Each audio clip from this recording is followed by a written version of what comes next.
கலாத்தியர் 4ஆம் அதிகாரம் அதனுடைய 15வது வசனம். அப்பொழுது நீங்கள் கொண்டிருந்த ஆனந்த பாக்கியம் எங்கே? உங்கள் கண்களை பிடுங்கி எனக்கு கொடுக்க கூடுமானால் அப்படியும் செய்திருப்பீர்கள் என்று உங்களுக்கு சாட்சியாயிருக்கிறேன். ரொம்ப நன்றி. ஒரு பயங்கரமான வார்த்தை. கலாத்திய பட்டணத்தில் சபையை உண்டாக்குனது பவுல். பவுல் பவுல் தோற்றுவித்த சபை. தான் தோற்றுவித்த சபையை அவர் பார்க்கிறாரு. பார்க்கும்போ ஏதோ குறையுது. நீங்க பவுலோட எல்லா நிருபங்களையும் வாசிச்சு பாருங்க. பவுலின் நிருபங்கள் 14 எண்ணம் உண்டு. 14 எண்ணம். அந்த 14 நிருபங்களை நீங்க பாருங்க, எல்லாம் ஒரு மாதிரி இருக்கும். அது எப்படி? கிறிஸ்துவுக்குள் பிரியமானவர்களே, நம்முடைய பிதாவாகிய தேவனாலும் கர்த்தராகிய இயேசு கிறிஸ்துவினாலும் உங்களுக்கு கிருபையும் சமாதானமும் பெருக கடவது. அவர் நம்மை பிரபஞ்சத்திலிருந்து தெரிந்தெடுத்தபடியால் அவருக்கு ஸ்தோத்திரம்னு சொல்லி எல்லா நிருபங்களையும் சொல்ல தொடங்குவார். ஆனா 2 நிருபங்களை நீங்க அப்படி பார்க்க முடியாது.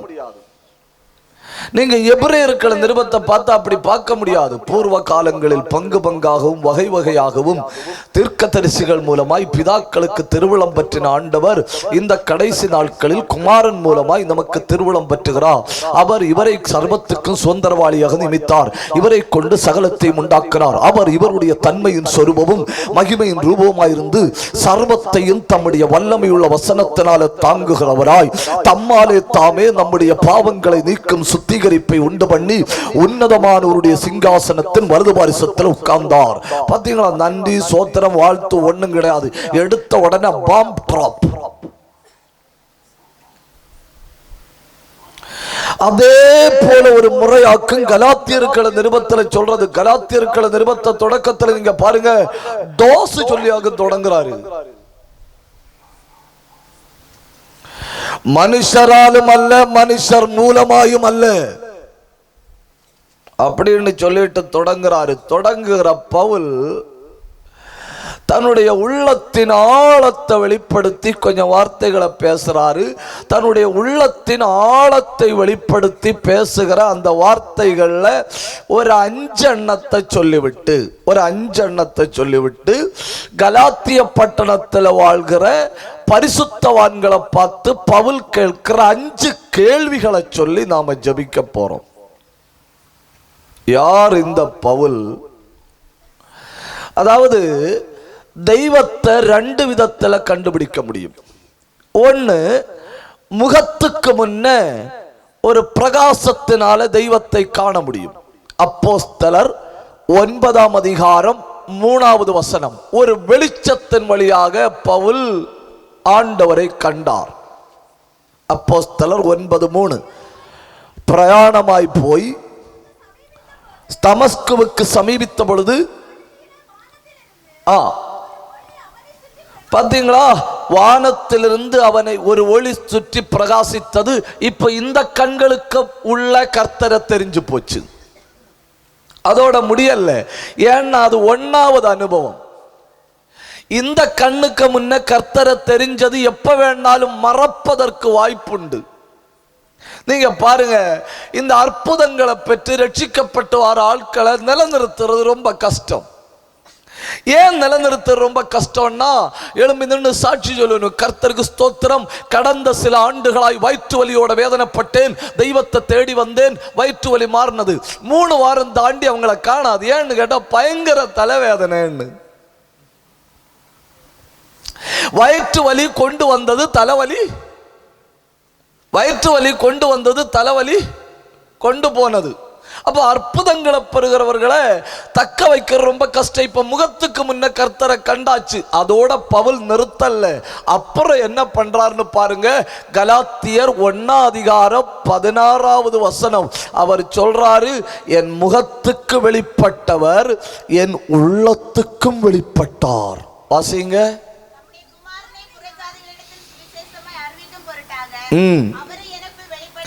பாத்தீங்களா? அவரை எனக்கு உள், எங்க எனக்கு உள். இப்ப எனக்கு முகத்துக்கு முன்னே கர்த்தருடைய தரிசனம் இருக்கு. இப்ப எனக்கு உள்ள என்ன இருக்கு? உள்ள கிறிஸ்து வந்துட்டார்னு வைங்க, அவனை தலைய வெட்டினாலும் பின்வாங்க மாட்டோம்.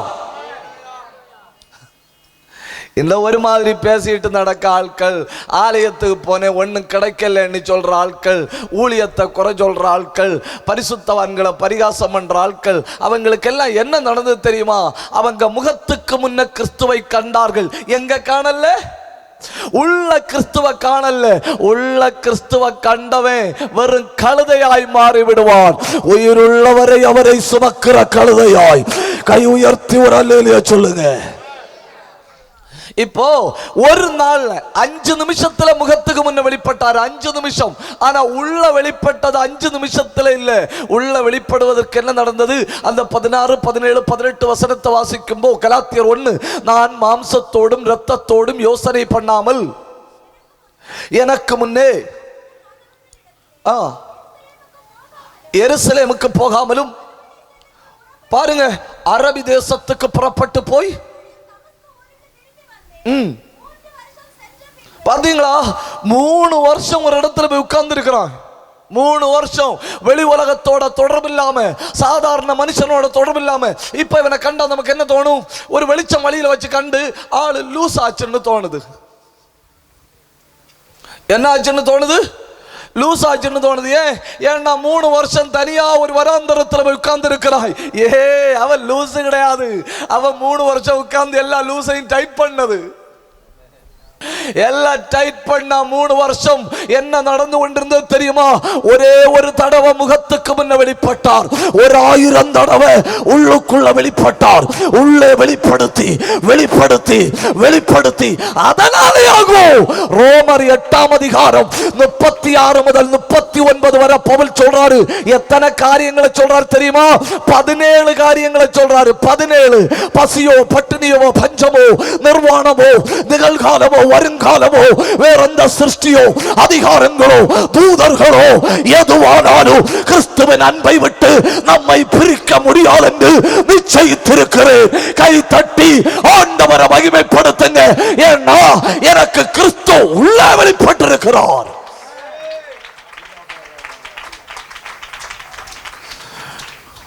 அப்போ பின்வாங்காம ஒரு ஆவிக்குரிய வாழ்க்கை நீங்க வாழ விரும்பினால், உறுதியான ஒரு ஆவிக்குரிய வாழ்க்கை நீங்க வாழ விரும்பினா, எனக்கு என்ன நடந்தாலும், என்னை சுற்றி என்ன நடந்தாலும் கர்த்தரை உறுதியாய் பற்றி கொண்டு வாழ விரும்புகிறேன் சொன்னா, உங்களுக்கு வெளியேயும் கிறிஸ்து வெளிப்பட்டிருக்கணும், உங்களுக்கு உள்ளேயும் கிறிஸ்து வெளிப்பட்டிருக்கணும். இப்போ அவன் சொல்றான், எனக்குள்ளே கிறிஸ்து வெளிப்பட்டார்.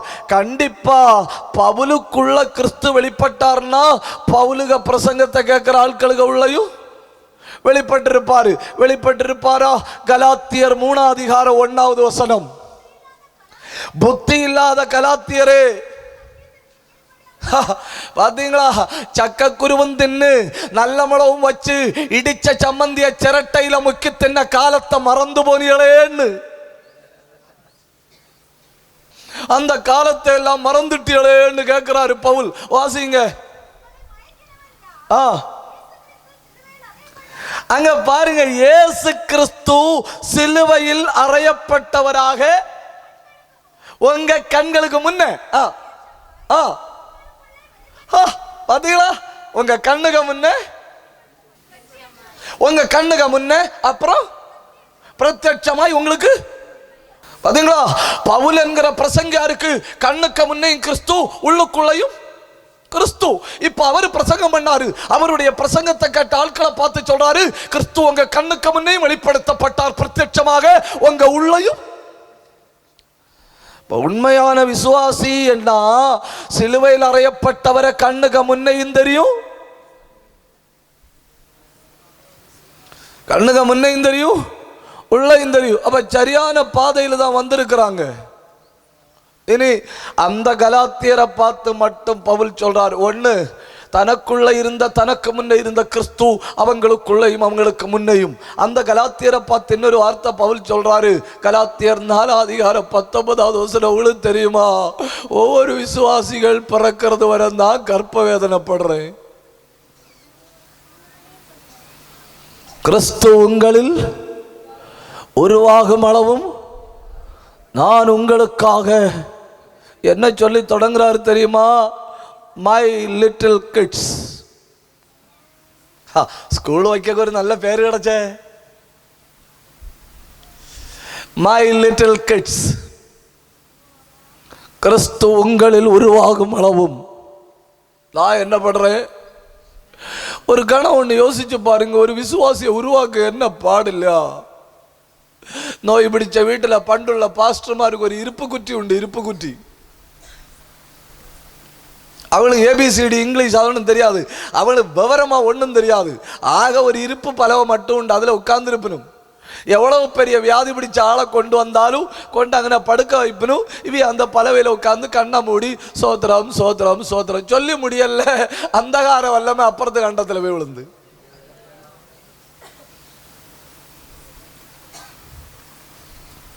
முடிஞ்சு 3 சோத்திரத்தில் இன்னும் 3 சோத்திரம் என்னது 30 சோத்திரம் சொல்லியாச்சு. கருத்து குத்தன சோத்திரம் சொல்லியாச்சு. கதை நடக்குது இல்லை. வீட்டில் இருந்து பலவீனப்பட்ட ஆட்களை கொண்டு வந்து ஜப பெறேன்னாகும். அதுக்கு பேரு என்ன பேரு? ஜப பெற. இன்னைக்கெல்லாம் சபைன்னு பேர் வைக்கிற ரொம்ப மோசம். இன்னைக்கு கிளப்புன்னு பேர் வச்சா நல்லா இருக்கும்னு நினைக்கிறேன். ஏன்னா எழுப்புதலின் காலத்துல கிளப் எல்லாம் சபையாச்சு. இன்னைக்கு சபைகள் எல்லாம் கிளப்பு போல இருக்கு. அன்னைக்கு கிளப் எல்லாம் அபிஷேகரங்களோட என்னாச்சு? சபையாச்சு. இன்னைக்கு சபைகள் எல்லாம் லுக் லைக் எப்படி இருக்கு? கிளப்பு மாதிரி. அப்போ அன்னைக்கு அதுக்கு பேர் ஜபப்பறை. ஜபப்பறையில் ஒரு குற்றிப்பலவை உண்டு. அந்த குற்றிப்பலவையில் உட்கார்ந்து சோத்திரம் சொன்ன ஆட்டம்பாம்புக பவர். என்னத்த பவர்?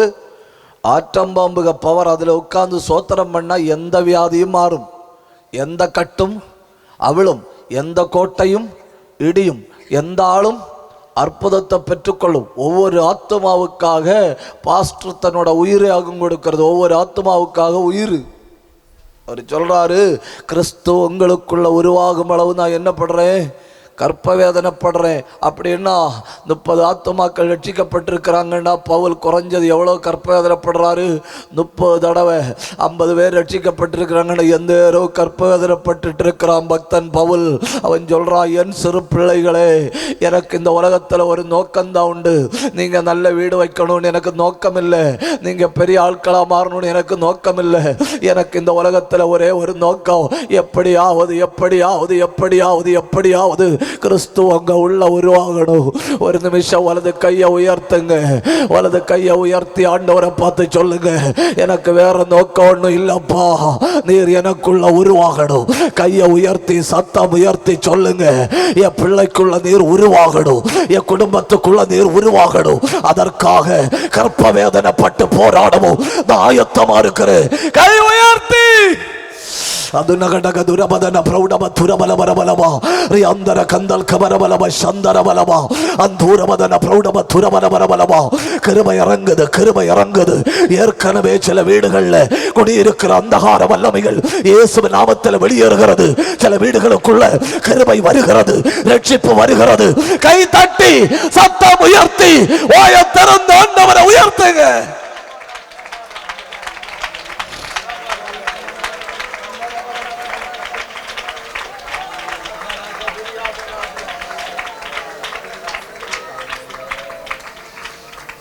யார் இந்த பவுல்?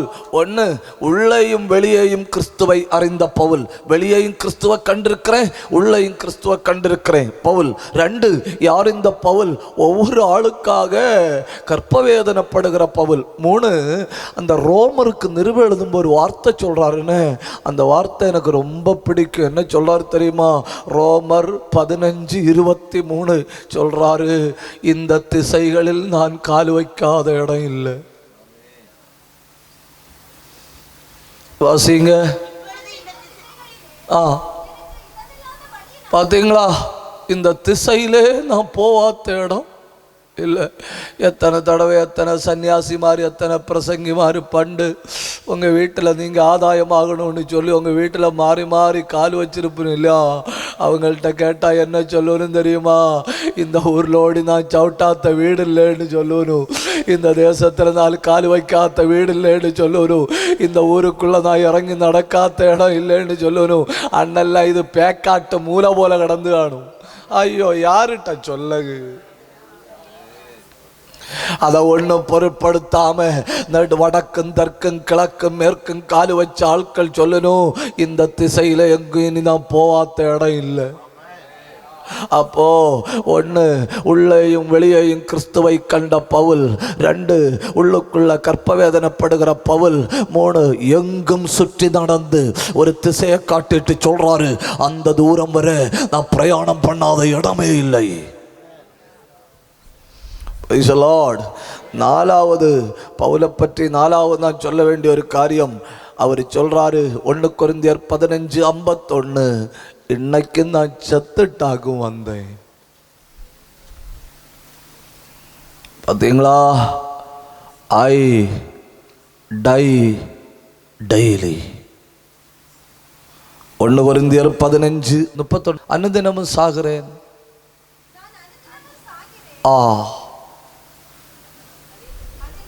போதும். 365 நாள் ஒரு வருஷத்துக்கு உண்டுன்னா 365 நாள் பவுல் சொல்றாரு, ஐ டை டெய்லி. ஐ டை டெய்லி. நேற்றைக்கு இருந்த ஒரு சுபாவம் இன்னைக்கு எனக்கு இல்லை, இன்னைக்கு இருக்கிற ஒரு சுபாவம் நாளைக்கு எனக்கு இருப்பதில்லை. ரட்சிக்கப்படக்கு முன்ன நான் பொய் சொல்லுவேன், இப்போ நான் பொய் சொல்ல மாட்டேன். ரட்சிக்கப்படக்கு முன்ன சாராயத்துக்கு வாசனை என்னை இழுக்கும், இப்போ சாராயத்துக்கு வாசனை எனக்கு வெறுப்பா இருக்கு. ரட்சிக்கப்படக்கு முன்ன உலகம் எனக்கு வாஞ்சியா இருந்து, இப்போ நான் பரலோகத்தை வாஞ்சித்து வாழ்கிறேன். பார்த்தீங்களா? டெய்லி டெய்லி வாழ்க்கையில ஒவ்வொரு காரியத்தையா கொன்றுட்டு இருக்கிறேன். தெய்வத்துக்கு பிரியமில்லாத காரியங்கள் என்னன்னு கண்டுபிடிச்சு கொன்றுட்டு இருக்கிறேன். அதற்காக நான் அனுதினமும் சாகிறேன். நம்ம அனுதினமும் சாக மாட்டோம், வாய்ப்பு கிடைச்சா அனுதினமும் கொல்லும். ஒரு அல்லேலூயா சொல்லுங்க. ஐ கில் டெய்லி இல்ல, ஐ டை டெய்லி. நான் அனுதினமும் சாகிறேன். என்ன பயங்கர பக்தன் இல்லையா? அடுத்த ஒரு காரியத்தை கூட சொல்லிட்டு நான் அடுத்த பகுதிக்குள்ள போறேன். அவன் சொல்ற ஒரு வார்த்தையை பாருங்க, பிலிப்பியர் 3:14, ஒன்று செய்கிறேன்.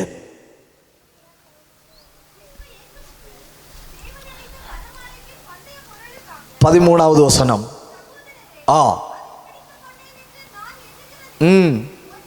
ஒன்று செய்கிறேன். நம்ம ஒரு அவியல் பருவமாகும், உள்ள பப்படம் காணும், உள்ள அண்டிப்பரிப்பு காணும், உள்ள மிருங்கைக்கு காணும், பருப்பு காணும், எல்லாம் கூட சேர்த்து ஒரு அவியல் பருவம், சாம்பார் பருவம். அவன் சொல்றான், நான் அப்படி கிடையாது, ஒன்று செய்கிறேன். ஆயிரக்கணக்கில் காரியங்கள் செஞ்சுட்டு கடைசியில என்ன செஞ்சேன்னு தெரியாம திக்குமுக்காடிட்டு இருக்கிறது நல்லதா? தொடக்கம் தொட்டே பிளான் பண்ணி ஒன்னு செய்கிறேன்னு சொல்றது நல்லதா? நீங்க இங்க இல்லையோ? உற்சாகத்தோட ஒரு அல்லேலூயா சொல்லுங்க. அவன் சொல்றான், எனக்கு நல்லா தெரியுது, நான் ஒன்று செய்கிறேன், ஒரே ஒரு காரியத்தை செய்கிறேன். இப்படி 2-3 பகுதிகள் பைபிள்ல உண்டு. சங்கீதம் 27:4, கர்த்தரிடத்தில் ஒன்றை தான் கேட்டேன், அதையே நாடுகிறேன். 24 மணி நேரமும் அவருடைய ஆலயத்தில் வந்திருந்து அவருடைய வசனத்தை தியானித்து வாழ்வதையே நாடுகிறேன். லூக்கா எழுதின சுவிசேஷம் 10ஆம் அதிகாரம் கடைசி வசனத்திலையும் இதே காரியம் சொல்லி இருக்கு. தேவையானது ஒன்றே. லூக்கா 10:42, தேவையானது ஒன்றே. மரியாள் தன்னை விட்டு எடுபடாத நல்ல பங்கை தெரிந்து கொண்டாள். இப்ப பவுல் சொல்றாரு, ஒன்னு செய்கிறேன். அப்போ உயிரை கொடுத்து வாழ்க்கையை வெறுத்து எப்படியெல்லாம் வேதனைப்பட முடியுமோ அப்படியெல்லாம் வேதனைப்பட்டு ஊழியத்தை கட்டி எழுப்பின பவுல் கலாத்திய சபையை பார்க்கிறாரு. கலாத்திய சபையை பார்க்கும்போது உள்ளுக்குள்ள ரொம்ப வேதனையா இருக்கு. அன்னைக்கு இருந்தது போல நீங்க இல்லையே அப்படின்னு பார்த்துட்டு ஒரு கேள்வி கேட்கிறாரு. ஒன்று உங்கள்கிட்ட குறையுது. அவன் கேட்டு, எங்கள்கிட்ட என்ன குறையுது? அவன் சொல்றான், முன்னே அப்பொழுது நீங்கள் கொண்டிருந்த ஆனந்த பாக்கியம் எங்கே? அப்பொழுது நீங்கள் கொண்டிருந்த ஆனந்த பாக்கியம் எங்கே? உண்மைதானே இல்லையா? முந்தி ஆராதனை சொல்லும்போ உள்ள ஒரு ஆவேசம் உண்டு, ஜபக்கூட்டம்னு சொல்லும்போ உள்ள ஒரு ஆவேசம் உண்டு. தடைகள் ஒண்ணுமே கிடையாது தெரியுமா? பந்தம் கொளுத்தணும், பந்தம் கொளுத்திட்டு சோத்திரம் சொல்லி சொல்லி 10-15 பேர் சேர்ந்து நடப்பணும். இல்லைன்னா பப்பாளி தண்டில் மண்ணெண்ணெய் வித்தி அதுக்கு மேல திரி கொளுத்தி விளக்கு கொளுத்தி வச்சுட்டு நடப்பனும் 10-15 பேரு. நொண சொல்லி சொல்லி இல்ல, சோத்திரம் சொல்லி சொல்லி. இன்னும் அப்படி ஒரு பந்தம் கொளுத்தி 15 பேர் நடந்தா போற வழியில மாறி மாறி தீ உடுப்புனா. இன்னைக்கு ஏறி கிடக்க நல்ல வீடு, சஞ்சரிக்க நல்ல வாகனம், உடுக்க என்ன நல்ல துணி இல்லையோ, சாப்பாடெல்லாம் கண்டா நம்மளை அந்த விட்டு போறோம். இன்னைக்கு ஆனந்த பாக்கியம் எங்க?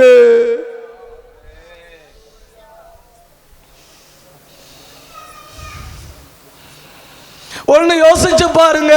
வீடு இல்லாதவன் வீடு கிடைச்சா நன்றி உணர்வு உள்ளவனா இல்லையா மாறி இருக்கணும். வஸ்திரம் இல்லாதவன் வஸ்திரம் கிடைச்சால் நன்றி உணர்வு உள்ளவனா இல்லையா மாறி இருக்கணும். உணவு இல்லாதவன் உணவு கிடைச்சா நன்றி உணர்வு உள்ளவனா இல்லையா மாறி இருக்கணும். எது இல்லையோ அது கிடைச்சா நன்றி உள்ளவனா இல்லையா மாறி இருக்கணும். பவுல் சொல்றாரு, இல்லாததெல்லாம் கிடைச்சது, ஆனந்த வாக்கியம் போய்விட்டது. பிடிச்சு வச்சு எழுதுறாரு, அப்பொழுது நீங்கள் கொண்டிருந்த ஆனந்த பாக்கியம் எங்கே? நினைச்சு பார்த்திருக்கீங்களா? என்னைக்காவது எனக்கு அந்த உள்ளுக்குள்ள பழைய சந்தோஷம் இல்லைன்னு என்னைக்காவது நினைச்சு பார்த்திருக்கீங்களா? கூட்டம் நடக்குதுன்னு சொல்லும் ஒரு வேகம் வரும், பார்த்திருக்கீங்களா? ஆண்டவரை பார்க்க போறேன், அவரை ஆராதிக்க போறேன், அவருடைய வசனத்தை தியானிக்க போறேன்னு சொல்லும்போ தொண்டையில் ஒரு இனிப்பு போல இருக்கும். இப்போ லாஸ்ட் நாள் போய் தலையை காட்டலான்னு எங்க இல்லை, கேரளாவில் அவன் கேட்குறான், நீங்க கொண்டிருந்த ஆனந்த பாக்கியம்.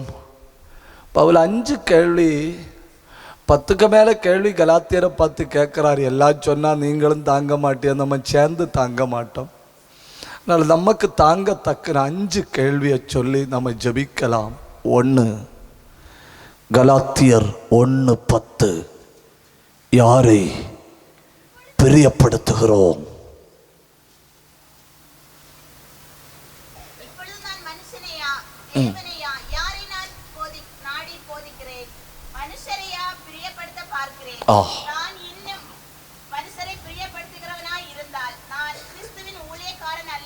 ஒன்னாவது பவுலுடைய கேள்வி, யாரை பிரியப்படுத்துகிறேன்? இந்த சாயங்காலத்தில் இந்த மைதானத்தில் வந்திருக்கிற உங்களுக்கு நான் சகோதர உறவு.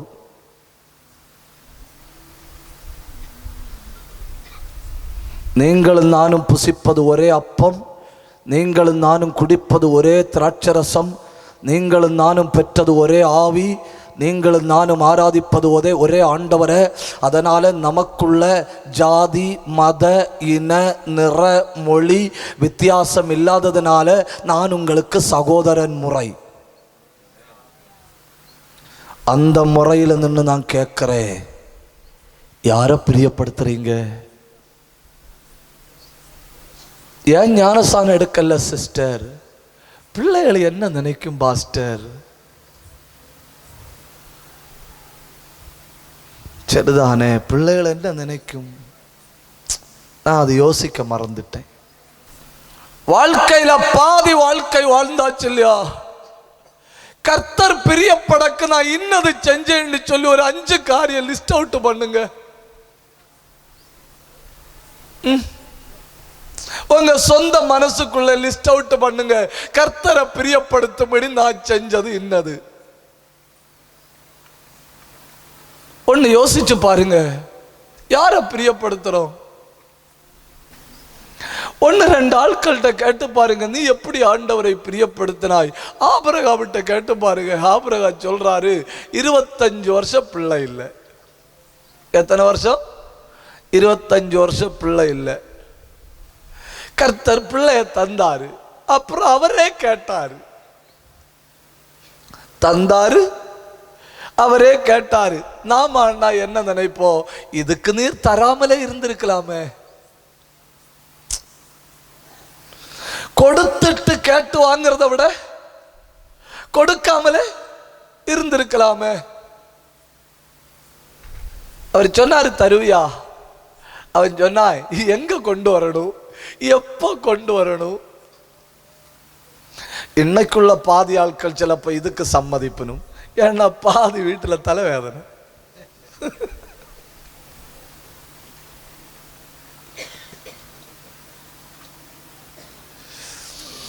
அவர் சொன்னாரு, மோரியா தேசத்தில் மலைகளில் ஒன்றில் நான் உனக்கு காண்பிக்கிற இடத்துல பலியிடு. அவன் கொண்டு போறான், பாத்தீங்களா?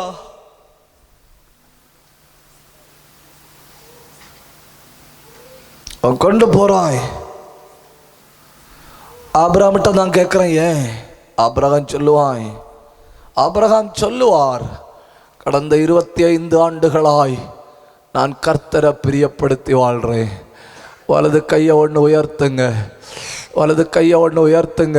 கர்த்தர் நம்மள்கிட்ட ஏதாவது கேட்டார்னா நம்மளை நேசிக்கிறதுனால தானே கேட்குறார் இல்லையா?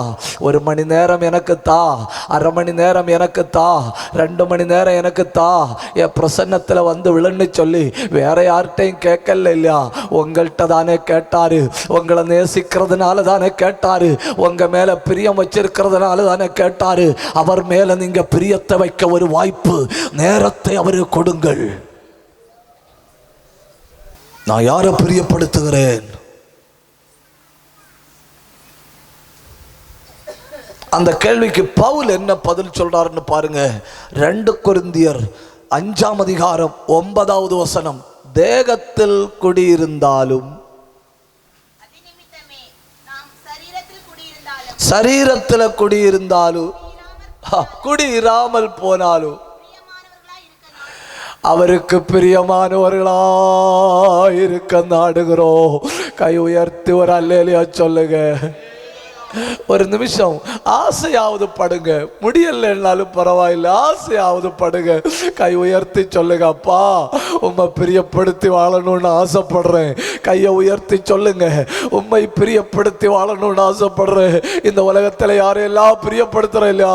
சொந்தக்காரங்களை பிரியப்படுத்த வேண்டி இருக்கு, புருஷனை பிரியப்படுத்த வேண்டி இருக்கு, மனைவியை பிரியப்படுத்த வேண்டி இருக்கு, வீட்டுக்காரங்களை பிரியப்படுத்த வேண்டி இருக்கு, பிள்ளைகளை பிரியப்படுத்த வேண்டி இருக்கு. இதுக்கெல்லாம் நடுவில் உம்மை பிரியப்படுத்தி வாழ எனக்கு விருப்பம் உண்டப்பா. அவன் சொல்றான், தேகத்துல குடியிருந்தாலும் சரி, தேகத்துல குடியிராமல் போனாலும் சரி, கர்த்தரையே பிரியப்படுத்துகிறேன். இந்த ராத்திரி என் கேள்வி, நீங்கள் யாரை பிரியப்படுத்துகிறீர்கள்? கேள்வி 2, கலாத்தியர் 3ஆம் அதிகாரம் 3வது வசனம். ஆவியினாலே ஆரம்பம் பண்ணின நீங்கள், ஐயோ என்ன கஷ்டம் இல்லையா?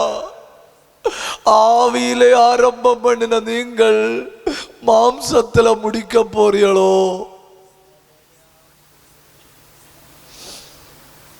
தொடங்கினது எப்படி? ஆவியில. வாழ்க்கையின் பாதி வாழ்ந்தது எப்படி? ஆவியில. இனி கடைசி கால் வச்சா போதும், ஓட்ட முடியும். இனி ஒரு 2 மீட்டர் தூரம் தான் இருக்கு, ஓட்ட முடியும். நிர்ணயிக்கப்பட்ட லக்கு முடிய போகுது. எனக்கு ஆண்டவர் அளந்து போட்ட ஓட்ட முடிய இன்னும் கொஞ்சம் தூரம் தான் உண்டு. அதுக்குள்ள அவன் கேட்கிறான், மாம்சத்துல முடிக்க போறீங்களோ? எப்படி தொடங்கணும்? ஆவியில. கடினமான சூழ்நிலைகளை எல்லாம் ஆவியில எதிர்கொண்டோம். கடினமான நெருக்கத்தை ஆவியில எதிர்கொண்டோம். கடினமான பிரச்சனை ஆவியில எதிர்கொண்டோம். இப்ப வாழ்க்கை சுலபமாயாச்சு, சுலபமாயாச்சு. Readymade dress, readymade dress, readymade food, readymade dress, readymade food, readymade life. പിന്നെ റെഡിമെയ്ഡ് നോയും അതും കൂടെ ചൊല്ലണമില്ല. റെഡിമെയ്ഡ് നോയും എല്ലാം സുലഭമായാச்சு. நமக்கு இப்ப கடினம் சொல்லக்கு சரீர முயற்சி சொல்லக்கு ஒண்ணுமே இல்லை. அரைக்க அம்மி இல்ல. அம்மி எங்க இருக்கு? ஷோகேஸ்ல இருக்கு.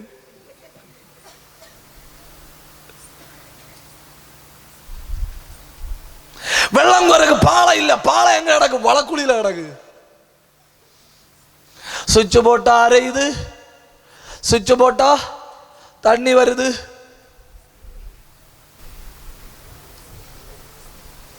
வாழ்க்கை ரொம்ப சுலபமாச்சு பாத்தீங்களா? வாழ்க்கை life stand to be a switched life. சுவிட்ச் போட்ட உடனே தண்ணி வருது, சுவிட்ச் போட்ட உடனே சாப்பாடு வருது, சுவிட்ச் போட்ட உடனே அரைக்க வேண்டிய பொருட்கள் அரைஞ்சு வருது.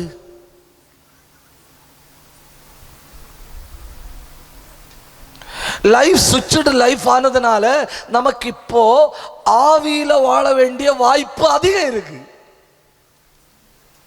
ஆனா பிரச்சனை என்ன தெரியுமா? இங்கேயும் ஒரு சுவிட்ச் இருக்கு.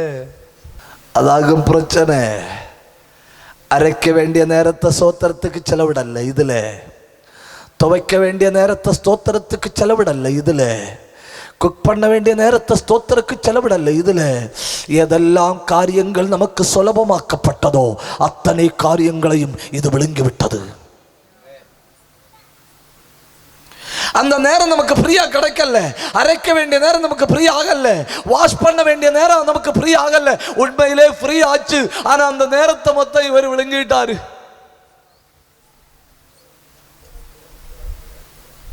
ஆனா ஆவியில தொடங்குனதை வச்சு பார்த்தா இன்னைக்கு ஆவியில போக வேண்டிய வாய்ப்பு அதிகம். வேலைப்பளு குறைவு. வேலைப்பளு குறைவு. உங்களுக்கு யாருக்காவது பனையில ஏறி பனங்க பறிக்கணுமா? அக்காமாருக்கு யாருக்காவது சருவு கூட்டிட்டு கருப்பட்டி உண்டாக்கணுமா? அம்மா மாரி யாருக்காவது பனைக்க மூட்டில் அக்கானி எடுக்க போணுமா? பளு குறைவு. பயன்படுத்த விருப்பம் இருந்தா பயன்படுத்த வாய்ப்பு அதிகம். கர்த்தர் உங்களை ஆசீர்வதிப்பார். கை உயர்த்தி ஒரு அல்லேலூயா சொல்லுங்க. இதெல்லாம் அவன் பார்க்கறான். உங்க வாழ்க்கை சுலபமாயிட்டே இருக்கு, உங்க நெருக்கடிகள் மாறிட்டே இருக்கு, உங்க சிக்கல்கள் மாறிட்டே இருக்கு. ஆனா உங்க ஆவிக்குரிய வாழ்க்கை மட்டும் தடம் புரண்டு ஆவியில தொடங்குற நீங்கள் மாம்சத்துல முடிப்பீங்களோன்னு பயமா இருக்கு. பைபிள் வாசிக்க சுத்தமா நேரம் இல்லை, ஜெபிக்க சுத்தமா நேரம் இல்லை, தெய்வ சமூகத்துல கொஞ்சம் நேரம் போய் உட்கார்ந்து முழங்கால நின்று அப்பான்னு கூப்பிடக்கு நேரம் இல்லை. ஒரு காலத்துல ஒறி கொண்டு ஆவிக்குரிய வாழ்க்கை வாழ்ந்தவர்கள் மாம்சத்துல முடிக்கிற அளவில் வந்து விட்டார்கள். அதை கேட்டுட்டு அவன் கேட்கிறான், ஆவியில தொடங்குற நீங்கள் கூடிட்டுல இருக்கணும், ஆவிக்குரிய வேகம் கூடிட்டுல இருக்கணும், ஜெபம் கூடிட்டு இருக்கணும், அபிஷேகம் கூடிட்டே இருக்கணும், பெற்றுக்கொண்ட கிருபை பெருகிக் கொண்டு இருக்கணும். ஆனா தொடங்குற நீங்கள் லாஸ்ட் ஸ்டெப் நெருங்கி வர மாம்சத்துல முடிப்பீங்களோன்னு பயமா இருக்கு. உங்க ஆவிக்குரிய வாழ்க்கை ஒண்ணு பின்னோக்கி யோசிச்சு பாருங்க. அதை பெற்ற நாளிலிருந்து கூடிக்கொண்டிருக்கா குறைஞ்சு கொண்டிருக்கா? பெற்ற நாளிலிருந்து கூடிக்கொண்டிருந்து நம்ம எங்க இருந்திருக்கணும் இல்லையா? கேள்வி 3 கொஞ்சம் கூட கடினமான கேள்வியாகும். கலாத்தியர் 4:9 ஏன்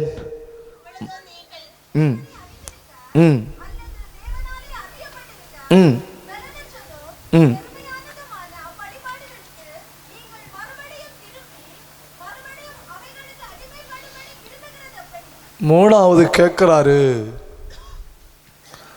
மறுபடியும் அடிமைப்பட விரும்புவது ஏன்? ஒரு காலத்தில் அதில் தான் இருந்தோம். ஒரு காலத்தில் உலகத்திலே வாழ்ந்து உலகத்திலே ஒட்டி உலகத்திலே இருந்தோம். குமாரனுடைய இரத்தத்தினால் நம்மை பிரித்தெடுத்தார். இன்னைக்கு பிரித்தெடுக்கப்பட்டவர்கள் என்கிற உயர்ந்த ஸ்தானத்தில் வைத்திருக்கிறார். அவர்களை பார்த்து பவுல் கேட்கிறாரு, ஏற்கனவே உடைக்கப்பட்ட சங்கிலியிலிருந்து வெட்டி வெளியே எடுக்கப்பட்ட நீ மறுபடியும் அடிமைப்பட விரும்புவது ஏன்?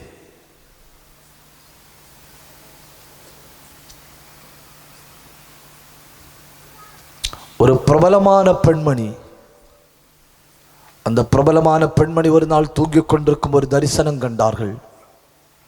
அந்த தரிசனத்தில் தெய்வத்தினுடைய தூதன் இவங்களை கூப்பிட்டு போறாரு. கூட்டிட்டு போய் ஒரு கேட்டுக்கு முன்ன கொண்டு விட்டுருக்கு. இவங்க அந்த கேட்டை தாண்டி உள்ள போக முயற்சி பண்ண தூதன் சொல்றாரு, இதுவரை தான் வர முடியும், இனி ஒரு புக்கில் பேர் இருந்தாதான் உள்ள போக முடியும். அப்ப இவங்க சொல்றாங்க, அந்த புக்கில் எல்லாம் என் பேர் கண்டிப்பா இருக்கும், உள்ள விடு. அந்த தூதன் சொல்றான், இல்லை நான் பார்க்கிறேன்.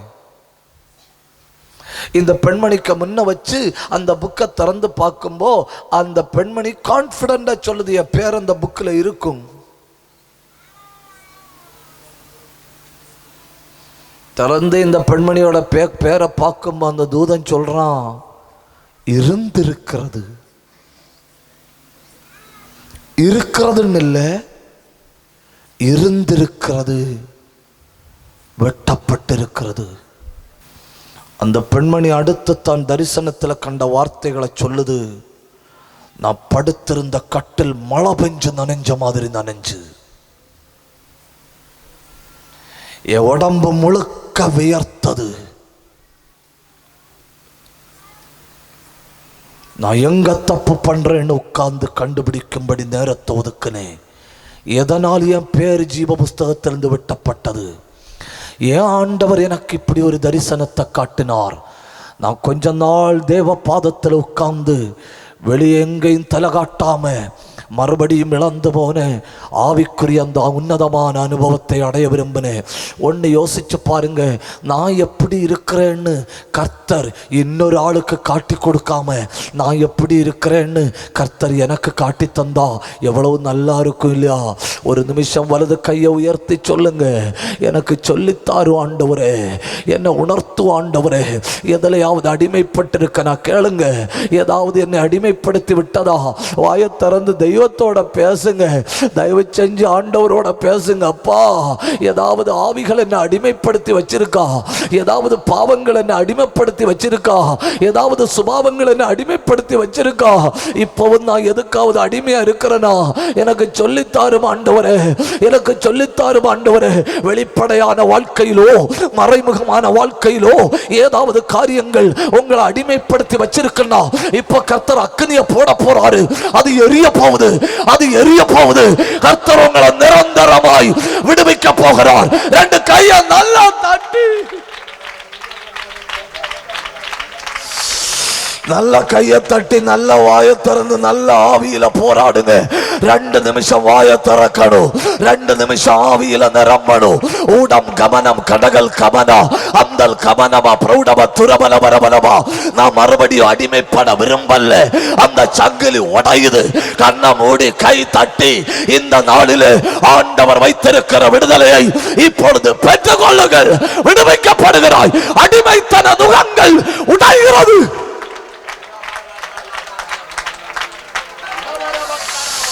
இனி நான் அடிமை அல்ல. வாயை திறந்து சொல்லுங்க, நான் அடிமை அல்ல, அடிமை அல்ல. அடிமைப்படுத்துகிற நுகத்தடி உடையுது, அடிமைப்படுத்துகிற பாரம் உடையுது, அடிமைப்படுத்துகிற பலவீனம் உடையுது, அடிமைப்படுத்துகிற வல்லமை உடையுது. மைதான மொத்த அபிஷேகம். யாரோ சிலர் அடிமை நுகத்துக்குள் அடிமைப்பட்டு போன சிலர் இப்பொழுது விடுவிக்கப்படுகிறார்கள். யாரோ சிலர் தொடப்படுகிறார்கள். யார் மேலேயோ வல்லமை வருகிறது. நீ அடிமைப்படாத.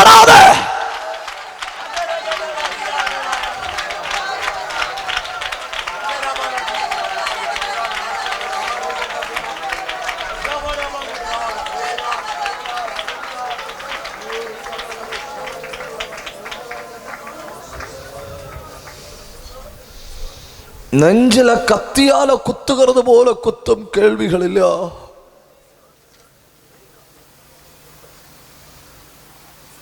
யாரை பிரியப்படுத்துகிறாய்?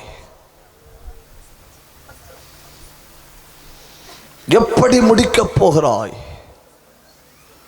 மறுபடியும் மறுபடியும் அடிமைப்பட விரும்புவது ஏன்? நீங்க கேட்காத வசனமா? நீங்க பாடாத பாட்டா? நீங்க பேசாத அந்நிய பாஷையா? நீங்க கேட்காத பிரசங்கங்களா? நீங்க பண்ணாத ஜபமா? நீங்க ஏறெடுக்காத விண்ணப்பமா? பின்ன ஏன் மறுபடியும் அந்த ஆவி ஒன்ன அடிமைப்படுத்துது? இந்த ராத்திரி இயேசுவின் நாமத்துல அத உடைஞ்சு வெளியாவா.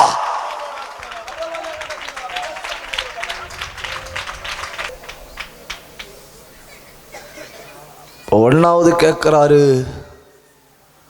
யாரை பிரியப்படுத்துகிறீர்கள்? ரெண்டாவது கேட்கிறாரு, ஆவியில தொடங்கின நீங்கள்.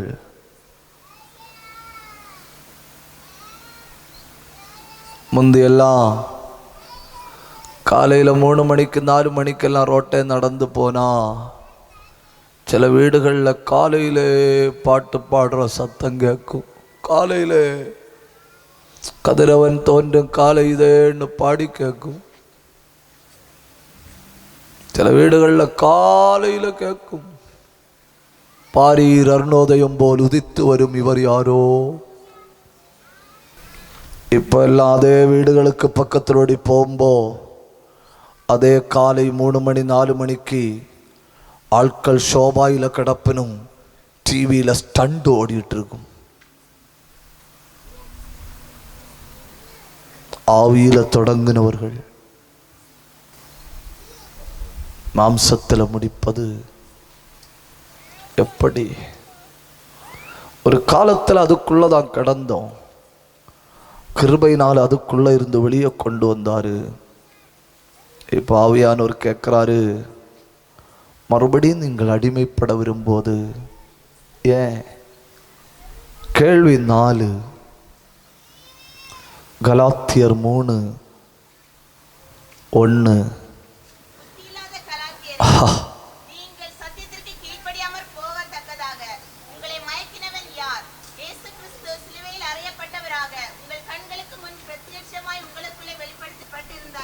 தான் பிரசங்கம் பண்ணி தான் இரத்தமும் வியர்வையும் சிந்தி ரொம்ப பாடுபட்டு கிருபைக்குள்ள கொண்டு வந்த ஜனங்களை பார்த்து என்னன்னு கூப்பிட்டு இருக்கணும்? புத்தி உள்ள தேவ பிள்ளைகளே அப்படின்னு இல்லையா கூப்பிட்டு இருக்கணும்.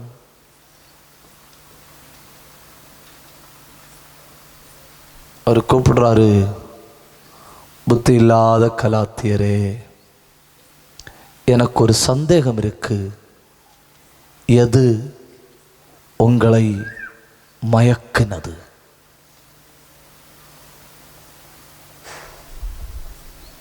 Intoxicated life.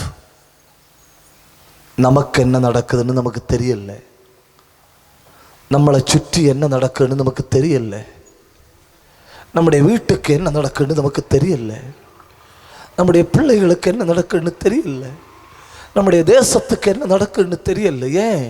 ஒரு இன்டாக்சிகேட்டட் லைஃப், மயக்கப்பட்ட வாழ்வு.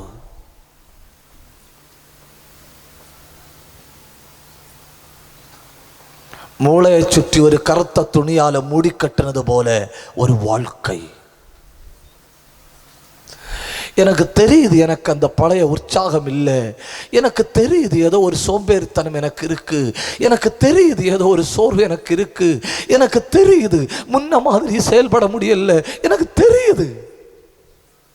ஆனா கேட்கிறவங்களுக்கு தெரியுது எது உங்களை மயக்கினது. எது? உலகத்தில் எப்படியாவது பெரிய ஆளாகி பேரை நிலைநிறுத்தணுங்கிற ஆசையா? அப்படி வேண்டாம். என்ன பைபிள்ல 2 ஏனோக்குண்டு தெரியும் உங்களுக்கு? 2 ஏனோக்குண்டு. நான் முதல்ல சொல்ல போற ஏனோக்கு அவங்க யாருக்கும் தெரியாது. அது ஏனோக்கு 1, யாருக்கும் தெரியாது. காயின் ஒரு குமாரனை பெற்று அவனுக்கு ஏனோக்கு என்று பெயரிட்டான். தன் குமாரனுடைய பெயர் உலகத்தில் அழிந்து போகக்கூடாது என்பதற்காக காயின் ஒரு பட்டணத்தை கட்டி அந்த பட்டணத்துக்கு தன் குமாரனாகிய ஏனோக்கினுடைய பெயரை போட்டான். காயினுக்கு மகனுக்கு பேரு ஏனோக்காகும். தன் குமாரனுடைய பேரு உலகத்தில் என்னைக்கு நிலை நிற்கணும்னு சொல்லி அவன் என்ன செஞ்சான், ஒரு பெரிய பட்டணத்தை உண்டாக்கி அந்த பட்டணத்துக்கு என்ன பேர் போட்டான், ஏனோக்குன்னு பேர் போட்டான். அவன் என்ன நினைச்சான், சந்ததி சந்ததியா பட்டணம் நிலை நிற்கும், அப்ப எல்லா ஆட்களையும் குமாரனுடைய பேரை ஞாபகத்தில் வைப்பாங்க. அதே பைபிள்ல 5ஆம் அதிகாரத்தில் இன்னொரு ஏனோக்கு, அவன் பட்டணம் கட்டல்ல, அவன் தெய்வத்தோடு சஞ்சரிச்சான். அவனை எல்லாருக்கும் தெரியுது. பாத்தீங்களா, சம்பாதிச்ச ஒருத்தனை யாருக்கும் தெரியல, தெய்வத்தோடு கூட நடந்த ஒருத்தனை எல்லாருக்கும் தெரியுது. பேர் பிரஸ்தாபத்துக்காக ஒரு பட்டணத்தை கட்டி பேர் போட்டவனை யாருக்கும் தெரியல, உலகத்தை வெறுத்து தெய்வத்தோடு நடந்தவனை எல்லாருக்கும் தெரியுது.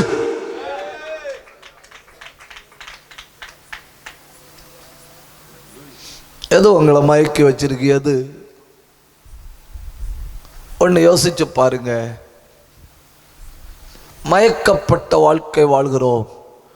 சுதந்திரமாக கை கால்களை அசைச்சு ஆராதிச்சு ஆவிக்குரிய வாழ்க்கையில உற்சாகமாய் மும்முரமாய் செயல்பட முடியல. ஏதோ ஒண்ணு என்னை இறுக்குகிறது.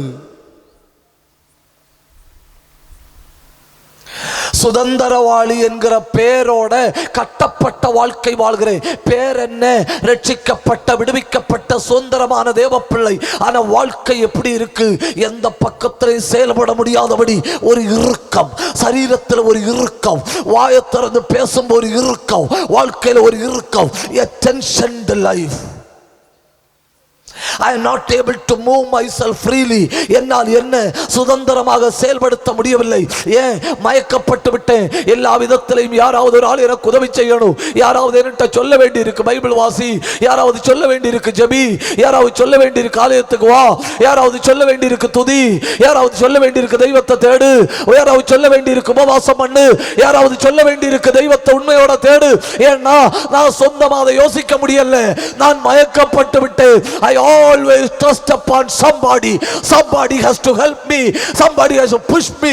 யாராவது ஒரு ஆள் என்ன உந்த வேண்டி இருக்கு, யாராவது ஒரு ஆள் என்ன உணர்த்த வேண்டி இருக்கு, யாராவது ஒரு ஆள் என்ன சொல்லி தர வேண்டி இருக்கு, எப்பவும் யாராவது ஒரு ஆள் என்ன தட்டி கொண்டிருக்க வேண்டி இருக்கு. ஏன்னா உள்ள இருந்து ஒரு தட்டு வரல.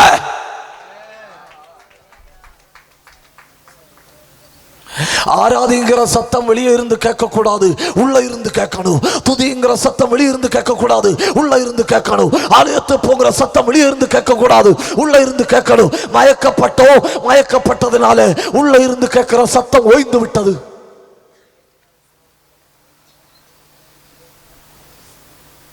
எத்தனை பேருக்கு புரியுது? கை உயர்த்தி ஒரு அல்லேலூயா சொல்லுங்க. இப்போ அடுத்த ஒரு கேள்வி கேட்கிறாரு. அது என்ன தெரியுமா? எங்கள் பட்ட பாடுகளும் பிரயாசங்களும் வீணாய் போகிறது. ஒரு காலத்தில் இதே பைபிளுக்கா பிரயாசப்பட்டதும் பரிகாசம் பண்ணப்பட்டதும் வீணா போகுதுன்னா சகிக்க முடியுமா? ஒரு காலத்தில் பரிகாசப்பட்டு தானே தெய்வத்தை தேடணும் இல்லையா? பைபிளை எடுத்துட்டு ஆலயம் நடந்து போகிற வழியில் 10 இடத்துல பரிகாசம் பண்ணணும் இல்லையா? இன்னைக்கு அந்தசா சுமக்கிற பாக்கியம் கிடைச்சு இல்லையா? அவங்கள பார்த்து பவுல் கேட்குறாரு, உங்க பிரயாசங்கள் எல்லாம் வீணா போகுமோ அப்படின்னு பயமா இருக்கு. இதெல்லாம் சொல்லிட்டு 15வது வசனத்துல 2 பிரிக்கிறார் இவங்களை. 1 அப்பொழுது, 2 இப்பொழுது. 1 அப்பொழுது. வாழ்க்கையில் ரொம்ப நேரம் ஜெபம் பண்ற காலம் எதுன்னு கேட்டா நீங்க உடனே படபடா 2018 சொல்லுவீங்களா, இல்லை இப்பதான் சொல்லுவீங்களா? உண்மையான தேவப்பிள்ளை உங்க வாழ்க்கையில, ஆவிக்குரிய வாழ்க்கையில ரொம்ப பிரகாசமா இருக்கிற காலம் எதுன்னு கேட்டா இப்போன்னு சொல்லணும். ரொம்ப கூடுதல் ஜெபிக்கிற காலம் எது? இப்போ. உத்தம தெய்வத்தை கூடுதல் தேடுற காலம் எது? இப்போ. அதிகம் ஜெபிக்கிற நேரம் எது? இப்போ. ஏதாவது செஞ்சுட்டே இருக்கணும், ஏதாவது செஞ்சுட்டே இருக்கணும், ஏதாவது செஞ்சுட்டே இருக்கணும். ஏதாவது செஞ்சுட்டே இருக்கணும். ஏன்னா பல்ஸ் இருக்குன்னா என்ன செய்யலாம்? தூக்கலாம். ஒரு கப்பல் போய் கொண்டிருந்தது. கப்பல் ஒருத்தன் தவறி கடல்ல விழுந்தாய். அவன் கையடிச்சு காலடிச்சு என்னெல்லாம் பண்ணானோ எல்லாம் பண்ணி பார்த்தா தளர்ந்தாய், முங்க போறாய். அந்த நேரத்தில் மேலே இருந்து ஹெலிகாப்டர்ல இருக்கிற ஆட்கள் மைக் ஆன் பண்ணணும். மைக் ஆன் பண்ணி இவன்கிட்ட பேசணும். கொஞ்சம் கூட முயற்சி பண்ணு, நாங்க நெருங்கி வந்தாச்சுன்னு. கொஞ்சம் கூட முயற்சி பண்ணு, ஏன்னா இனி ஒரு 2 முயற்சி கூட நீ பண்ண நாங்க ஒன்னு என்ன செய்யலாம்? தூக்கிடலாம். ஆனா 2 முயற்சி கூட நீ பண்ணலன்னா நீ உள்ள போய்விடுவேன். சில நேரம் நம்மளை நிலைநிறுத்துறதுக்காக நம்ம பாடணும். நம்மளை நிலைநிறுத்துறதுக்காக நம்ம சோத்திரப்படணும். நம்மளே குழியில இருந்து தூக்கி எடுக்கணும். அதுக்காக ஏதாவது செஞ்சுட்டு இருக்கணும். குழியில விழுந்துட்டேன்னு அறிஞ்சனா அங்க கிடக்க வேண்டிய முயற்சி எடுக்க கூடாது. எப்படியாவது ஏதாவது செஞ்சு நான் உயிரோட இருக்கிறேன்னு உலகம் அறியணும். நான் உயிரோட இருக்கிறேன்னு சாத்தா அறியணும். நான் உயிரோட இருக்கிறேன்னு அந்தகார வல்லமைகள் அறியணும். அதுக்காக உயிரோட இருக்கத்தக்க எதையாவது செஞ்சுட்டே இருக்கணும். அப்பொழுதுதான் கர்த்தர் உன்னை தூக்க முடியும்.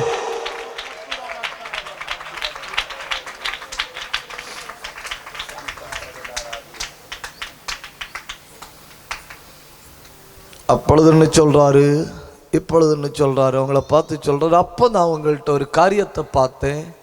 உங்களுக்கு நல்ல சாப்பாடு இல்லை. அப்போ உங்களுக்கு நல்ல சாப்பாடு இல்லை. அப்போ நான் பார்த்தேன் உங்களுக்கு நல்ல வஸ்திரம் இல்லை, உங்களுக்கு நல்ல வீடு இல்லை. ஆனால் அன்னைக்கு நீங்கள் தேவ பிரசன்னத்தில் வரும்போ உங்களுக்கு ஒரு ஆனந்தம் இருந்து, என்ன இருந்து? ஆனந்தம் இருந்து. இப்போ உங்களுக்கு உலக பிரகாரமாக எல்லாம் இருக்கு.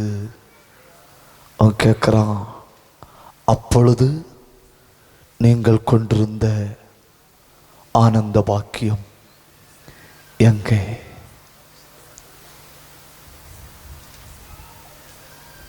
இது சுய பரிசோதனையின் வார்த்தையாக எடுத்துக்கிடுங்க. பிரசங்கம் பண்றேன்னா என்ன பரிசோதனை பண்றேன்? கேட்குற நீங்க உங்களை பரிசோதனை பண்ணுங்க. அந்த ஆவிக்குரிய சந்தோஷம் எங்க? ஒரு மணிக்கு ஒரு ஜபம் பண்ணி அந்த ஜபத்தை வெற்றிகரமா முடிச்சிட்டு எழும்பும்போ ஒரு சந்தோஷம் இருக்கும் தெரியுமா? அது புரியாதவங்களுக்கு சொல்லிக் கொடுக்க முடியாது. ஒரு மேடையில் ஒரு பிரசங்கியார் பிரசங்கம் பண்ணிட்டு இருந்தார் தேவனை பற்றி. திடீர்னு அந்த மேடையில் ஒருத்தன் ஓடி எழும்பி போய் நின்றுட்டு சொன்னா, தேவன் எல்லாம் கிடையாது, சும்மா. என்ன பதில் சொல்லகு? ஒரு நல்ல காலம் பின்பக்கத்தில் ஸ்டேஜில் ஒரு பழம் இருந்திருக்கு. பழம் அவர் படபடா பழத்தை ஒரு சாப்பிட்டுட்டு அவன்கிட்ட கேட்டாராய், இதுக்கு டேஸ்ட் எப்படி இருந்துன்னு. அவன் சொன்னானாய், நீங்க இல்லையா சாப்பிட்டியா, உங்களுக்கு இல்லையா ருசி தெரியும்னு. அவர் சொன்னாராம், கர்த்தர் எனக்கு ருசி. கை உயர்த்தி ஒரு அல்லேலியா சொல்லுங்க. நல்ல ஒரு ஆராதனை ஆராதிச்சு முடிக்கும்போ உள்ள இருந்து ஒரு ரேடியஸ் ஜோய் உண்டு. உள்ள கிரியேட் ஆகிற ஒரு சந்தோஷம் உண்டு. 2 மணி நேரம் 3 மணி நேரம் தேவ பிரசன்னத்தில் இருந்து பைபிள் வாசிச்சுட்டு எழும்பும்போ உள்ளுக்குள்ள இனம் புரியாத ஒரு ஆனந்தம். அது பக்கத்தில் இருக்க ஆட்களுக்கு சொல்லி கொடுக்க முடியாது, இப்படி இருந்து அப்படி இருந்துன்னு. 2 மணி நேரம் ஜெபம் பண்ணிட்டு எழும்பும்போ ஏதோ ஒரு பெரிய காரியத்தை சாதிச்ச ஒரு ஆனந்தம் உண்டு. அது இப்போ குறைகிறது.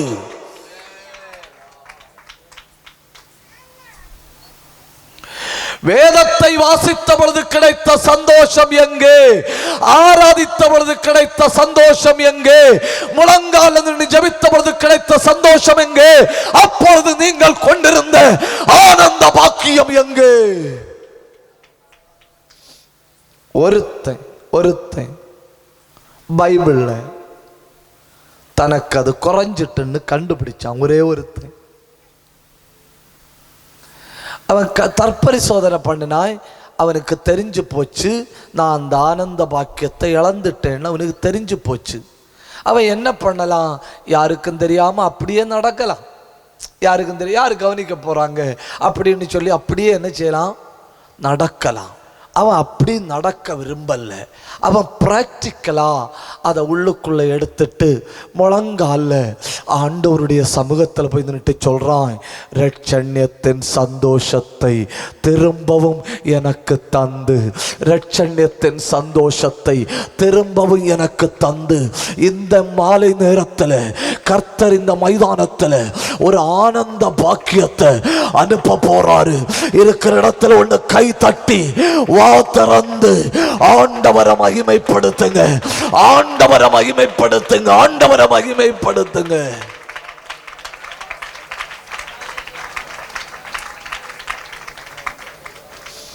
ஒருவேளை இதை பேசிட்டு இருக்கும் உங்க உள்ளத்துல என்ன வருது? அந்த பழைய அனுபவத்துக்கு நீ வர முடியாதுன்னு தோணுதோ? இல்ல அந்த பழைய கிருபையை திரும்ப தரமாட்டார்னு தோணுதோ? அந்த பழைய அபிஷேகம் உங்களுக்கு நீ வராதுன்னு தோணுதோ? இல்லை. ஏன் இல்லைன்னு நான் உறுதியாக சொல்கிறேன் தெரியுமா? கொலோசையர் 1:28 பவுல் சொல்றாரு, எந்த மனுஷனையும் கிறிஸ்துவுக்குள் தேறினவனாய் நிறுத்த. எந்த மனுஷனையும், whoever it may be, whatever his condition may be, whatever his status and level may be, எந்த நிலையில இருந்தாலும், எப்படிப்பட்ட நிலையில இருந்தாலும், எந்த மனுஷனையும் கிறிஸ்துவுக்குள் தேறினவனாய் நிறுத்தி இழந்து போன அத்தனை கிருபைகளையும் தந்து உங்களை திரும்ப நிலைப்படுத்த இந்த ராத்திரி கர்த்தர் வந்திருக்கிறார். கை தட்டி ஆண்டவரை மகிமைப்படுத்துங்க. ஹல்லேலூயா, ஹல்லேலூயா, ஹல்லேலூயா. ஒரு வார்த்தை வாயை திறந்து சொல்லுங்க, சொல்லுங்க கர்த்தர். மெதுவா கர்த்தர். ரொம்ப மெதுவா கர்த்தர் சொல்லுங்க. கர்த்தர் எங்களை திரும்ப நிலைப்படுத்துவார். ஒரு தடவை கூட சொல்லுங்க, கர்த்தர் எங்களை திரும்ப நிலைப்படுத்துவார். ஒரு தடவை கூட சொல்லுங்க, கர்த்தர் எங்களை திரும்ப நிலைப்படுத்துவார்.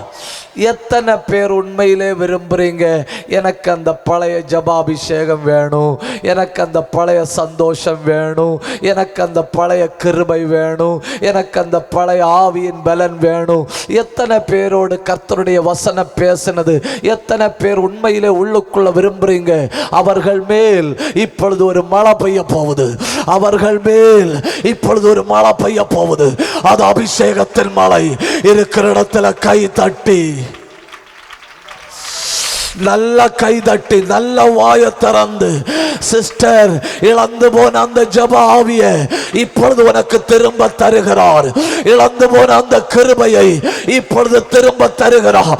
கண்ணை மூடி கை தட்டி வெட்கப்படாம வாய திறந்து அந்நிய பாஷை பேசி பெற்றுக்கொள். இந்த மைதான மொத்த அபிஷேகம். நீங்க எங்க இருந்தாலும் அபிஷேகம். கை தட்டுங்க, வாய திறங்க, ஆவியில போராடுங்க. ரபா கந்த ரபா ரியாந்தர பிரௌடப துரபா ரெந்தல் கபரபலபா ரியாந்தரபலப சந்தரபா. அத்தனை பேரும் வாய திறக்கணும். ஒரு ஆனந்த பாக்கியத்தை தர போறாரு. கண்ணை மூடுங்க, கையை தட்டுங்க.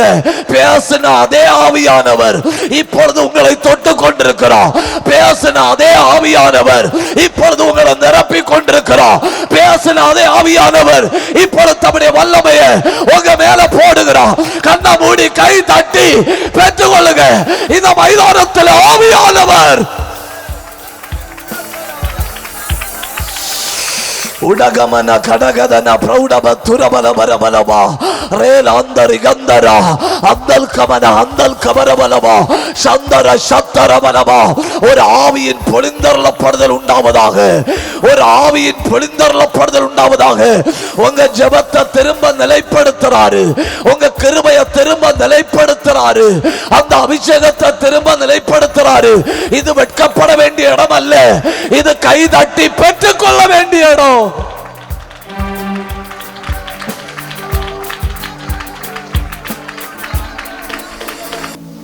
இந்த ராத்திரி ஒரு ஆவியின் பொழிந்தருளப்படுதல் எனக்கு வேணும் அப்படின்னு சொல்றவங்க எல்லாம் தெய்வ சமூகத்தில் எழுப்பி நிற்கலாம். நம்ம கொஞ்சம் நேரம் ஆண்டவர் ஆராதிக்க போறோம்.